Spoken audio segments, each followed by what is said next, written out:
Hey everyone, and welcome to Screams After Midnight TV Edition. I am Peter, that is Tim, and this is us going to be talking about episodes 2 and 3 of Ju-On the Curse Season 1. Sorry, not Ju-On the Curse, that's the movie. Ju-On Origins. Sorry, there's too many Ju-Ons, okay? But yes, Ju-On Origins. I was looking at it yesterday. I think there's 14, like altogether, if you include the American ones. Sure, yeah. It's either 14 or 15, but I think I've seen about half of them, so I'm kind of like wondering if I should just go all in and try to track down the other ones. We've done all the Grudge ones on the show, so we're going to have to do like the sort of the other half at some point and do all the Curse and black and white, because there was a good correction last episode, because you said red and blue. Yes, it's black and white, not red and blue. Black and white. I was thinking if they ever remake it for America, they'll probably rename it red and blue and have a third one called white. Wouldn't the middle one be white? Well, I mean, I'm not saying how they'll release them. I don't know, but I just forgive me if I'm wrong. Isn't it usually red, white, and blue? Yes, usually. Yes. But I don't make the movies. I don't make the flag. That wasn't me. So yeah, episodes 2 and 3 of Ju-On Origins left in a big kind of scene last episode, in episode 1, with the what appeared to be about to be a rape, and episode 2 does not disguise any of it. We see pretty much the whole thing. I mean, not like we don't see the details of the act, but we're in the room. We're looking at a wide shot from behind as we see a lot of this happening.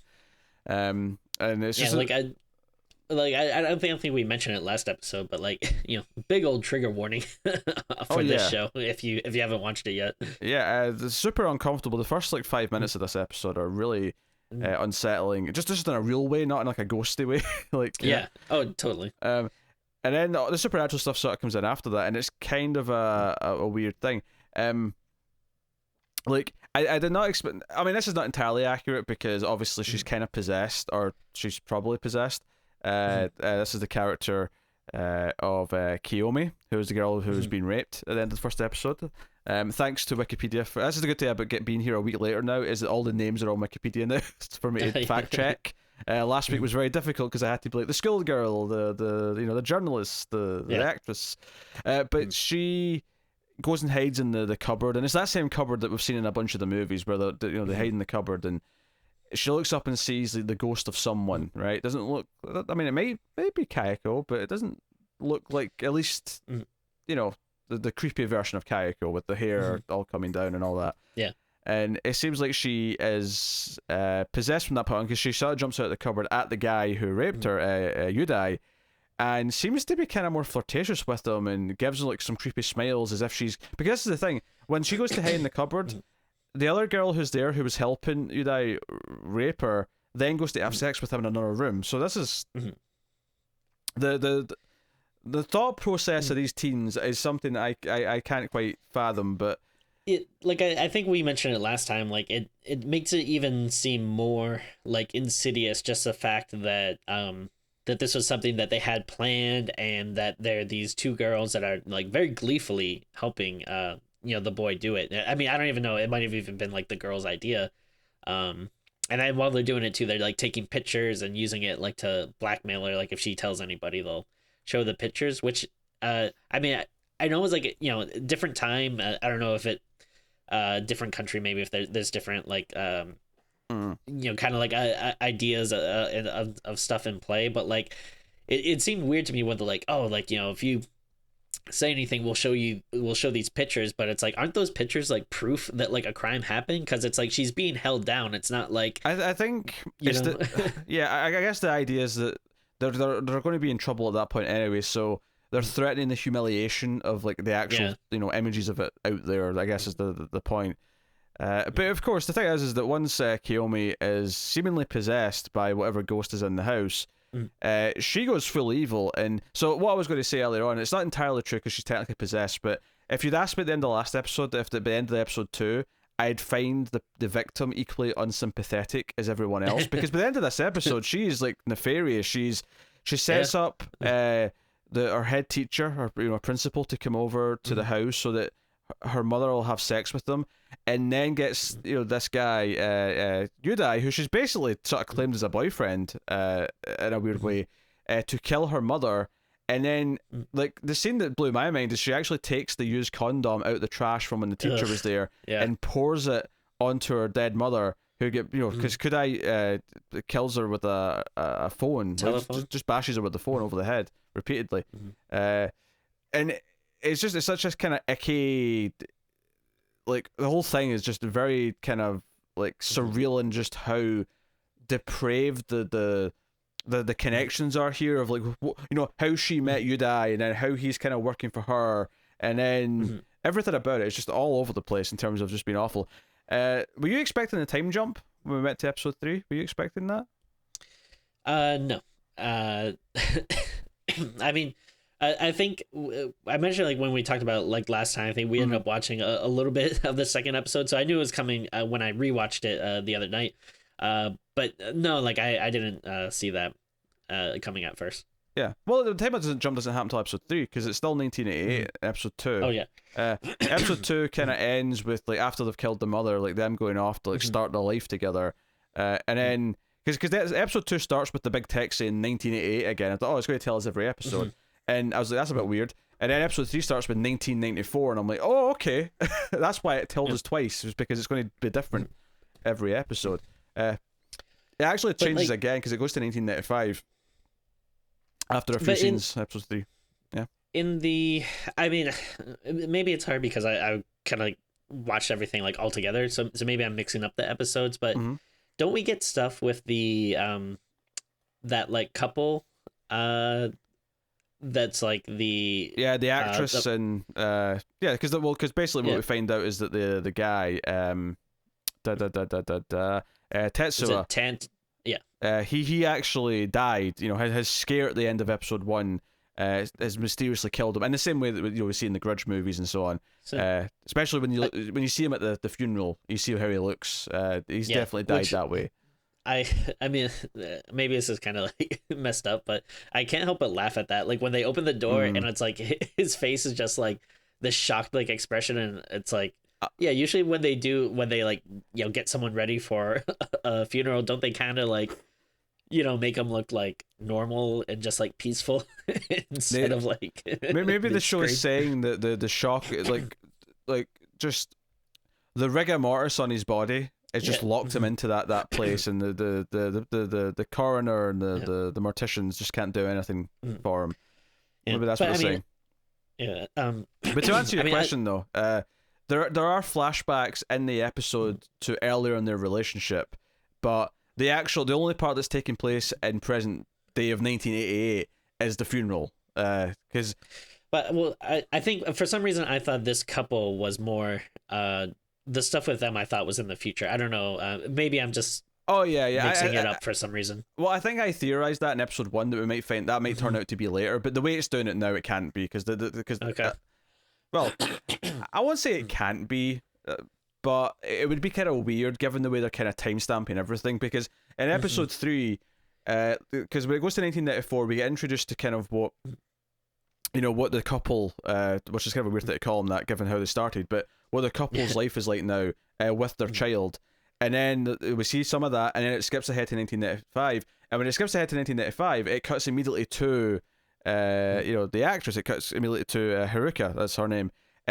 So it's using the time to cut directly to her next part of the story as well. So I think we're clearly, running next to each other in terms of time. Okay. But yeah, it was a little bit confusing because it starts with like a flashback to her meeting his mum for the first time, and I mean it's technically a flashback, but it's also like a dream she's having, and present day, because she sort of sees like a double of him staring from afar, which I guess we could read as that's the real him from present day, like his ghost in her dream watching her or something like that. But she wakes up and gets the phone call, and it cuts to her at the funeral. So the only stuff that really happens outside of the phone call, I suppose, is the funeral, and because we never actually get to see her meet the mum in the flashback. She's just kind of got in to meet her, and then we see the mum for the first time in the funeral, and then we see a little bit more of the flashback as it goes.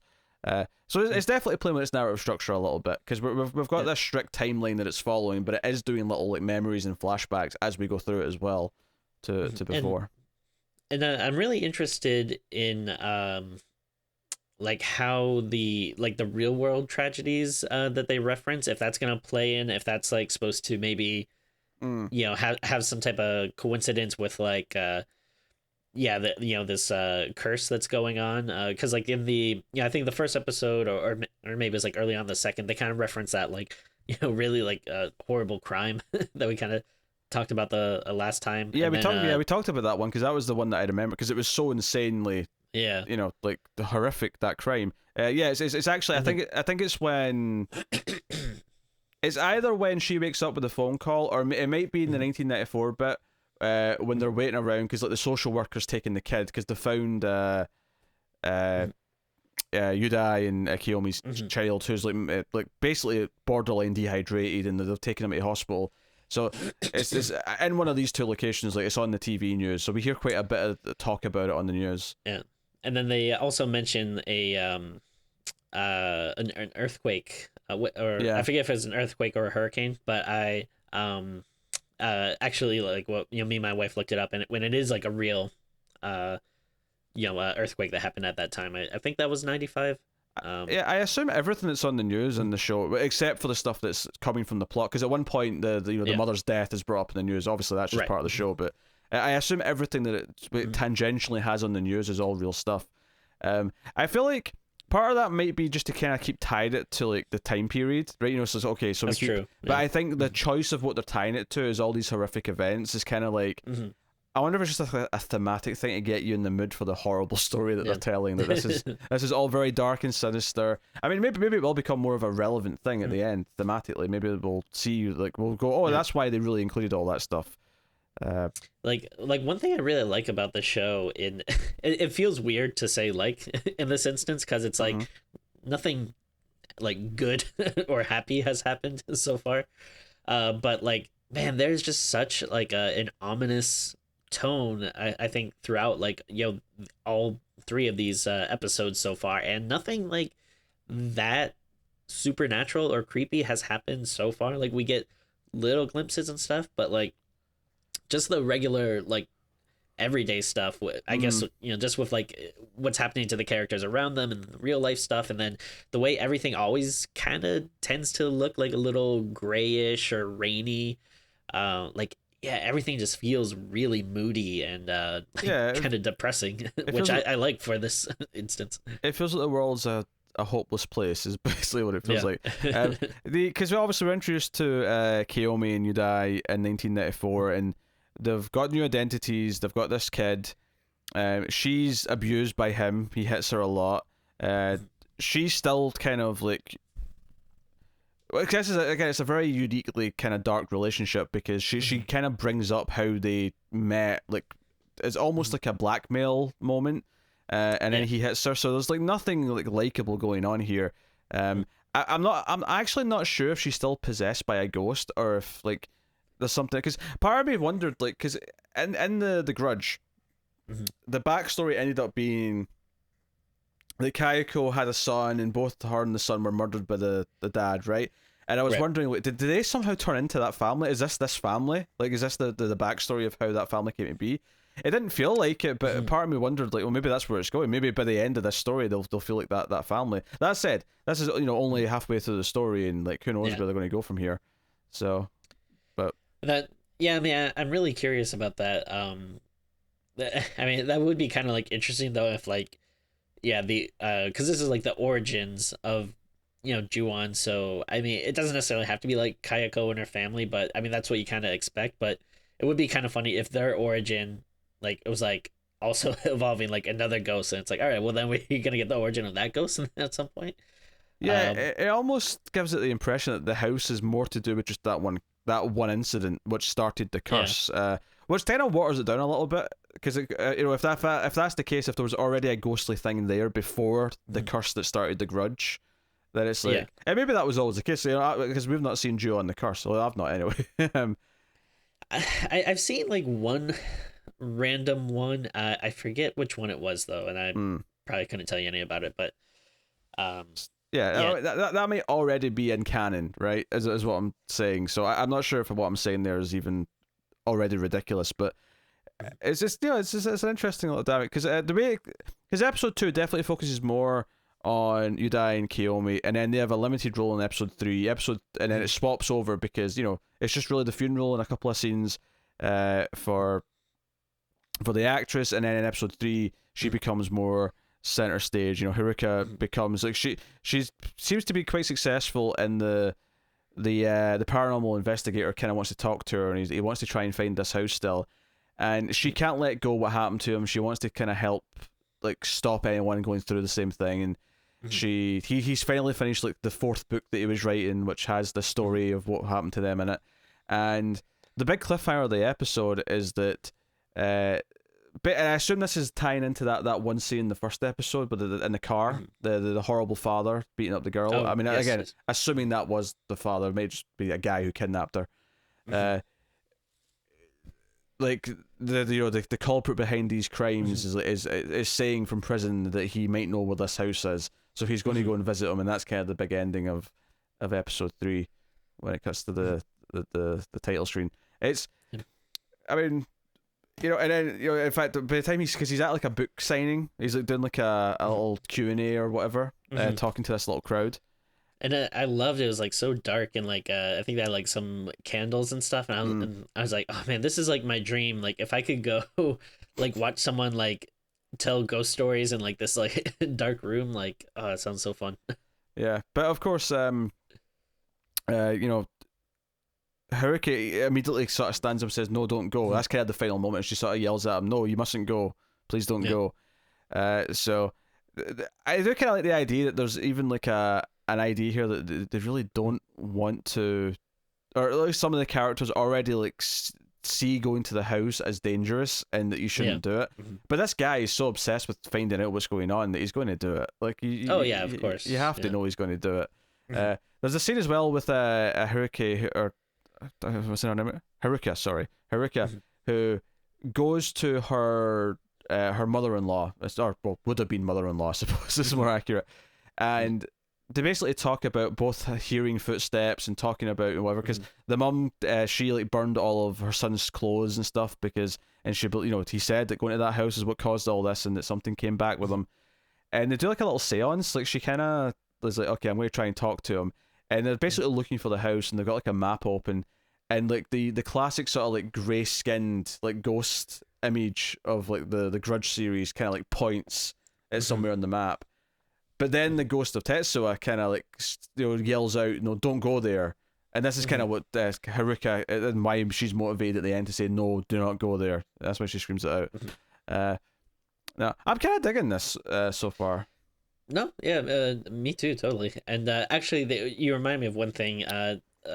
Something I thought was generally creepy was the scene at the funeral when Haruka is there and she's speaking to the mother, and the mother just keeps telling her like, would you look at the body, like please look at the body, like something about that just kind of like gave me chills, like someone's so insistent, like that they want you to look upon like the corpse of their son. And then they hint about having like some type of power. I'm assuming like just like some psychic power or something, which I thought was interesting. Hence not sure what. Hence the seance, I guess. Yeah, that's why she was doing that. But the other plot in episode, or sort of tangential part of a plot in episode 2 that we didn't mention, is that one of the two girls who was helping with the rape actually goes missing, like just mysteriously vanishes from the house. Yeah, I think that was Mai. Mai, yeah. And then the other girl who's left, because I actually sort of almost laughed out of the ridiculous of it, because there's a scene in the school where she brings in the photographs for to basically kind of like see if there's any evidence in them as to what happened to Mai, and she actually has the gall to say to Kiyomi, "Can you please help me find her?" And I'm like, "You're asking for help? You help someone rape her?" Yeah. Like what? No, you don't ask for help. Is it what? Yeah. But she actually does find her at a club. She goes to a club where she hears someone saw her, and she does kind of find like a ghostly version of her, and she walks towards her, and it's kind of like the last you see of her. So you presume that she probably is also now missing. Yeah. One thing I actually do really like that you kind of see like progressing through the episodes is yeah, like those three like they're all horrible people, but I like that um you get to kind of like see them like slowly going mad. Like yeah, like the one girl's like essentially like loses her boyfriend and then yeah, like is obsessed with trying to find her friend, and it seems like no one is really at least those two like very dismissive of her and kind of brush her off. And then the boyfriend I kind of like when they do the again like a totally unlikable horrible piece of shit person, but I like that he is like slowly being driven mad by this woman and their son. And then like when they do the kind of time jump and you see him like just living with these people, and he's just like going absolutely crazy, which yeah makes him kind of scary, but it's also like a very interesting dynamic where you have this woman who we're assuming she's possessed or something fundamentally changed her, that she is like nothing that she does after she's in that cupboard, in that closet, makes sense with what she went through. The way she is with him, the way she is with everyone, none of it makes sense. She's so malicious after that, in a gleeful kind of way, where she's doing like evil smiles and things like that to people. None of it makes any sense unless she's affected by the ghost or. But I'm actually not entirely sure if she's still possessed though. Like in 1995, like by the time we get there and she's got bruises on her, and and by the end, like the son's going to hospital because he's been hurt, and we should mention that he runs away. The dad runs away. Yoda runs makes a run for it, and at this point the social services are already kind of like suspecting that there's some foul play in the house, and they're concerned about him, and so interested to see what they do with that going forward. But it is notable that it's only Haruka and that side of the plot and the investigator, they're the sympathetic plot where we like those characters, where we're kind of rooting for them. The other plot is definitely one where we're not really rooting for anyone that much at this point. And I think that's maybe intentional, part maybe because bad things are going to happen to them, so it kind of wants us to not feel too miserable about it, but also because I feel like probably they're going to somehow evolve into what creates the curse, the real curse or something. Yeah. So, no, I mean, I was solid. Like I say, obviously it's uncomfortable at the start of episode 2 because there's a lot of really horrible dialogue, especially I thought. Not in like a badly written way, but in a subject way. So there's a lot of that at the start of episode 2, but there, like you say, there's this sort of continued sense of building dread of like bad stuff's really happening. Like, these characters are on like just a it feels like a tragedy, right? Where we're ending, we're leading to something bad no matter what. Yeah, it's all because of this cat mansion. Yes, because of the cats. Yes, it's all the cat's fault. Of course it is. So, no. And a nice little a nod to the movie too. I thought was I think it's towards the start of the second episode when she's in that like cupboard or closet or whatever, and she's kind of obviously just been through a traumatic experience, so she's kind of just like mindlessly like banging her head against the the back of the wall.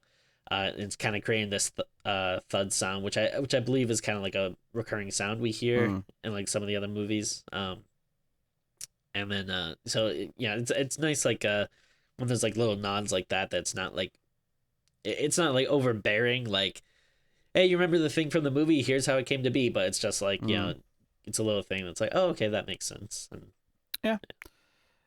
no, it's episodes 2 and 3. It's solid. So we didn't mention in the last episode because we didn't necessarily decide till after we recorded what we were going to do with this. But yeah, 2 and 3 obviously we did together. And the plan is just to do 4, 5, and 6 as one batch next week. So we'll have one more episode in about a week's time talking about the second half of the 6-episode season. And it's worth mentioning now that I'm seeing the details here because they're all been added to Wikipedia, is that the entire thing has the same director all the way through and the same pair of writers all the way through. So the argument that this is more of a movie, it's been split up into like half-hour chunks. feels even more true looking at this now. Yeah.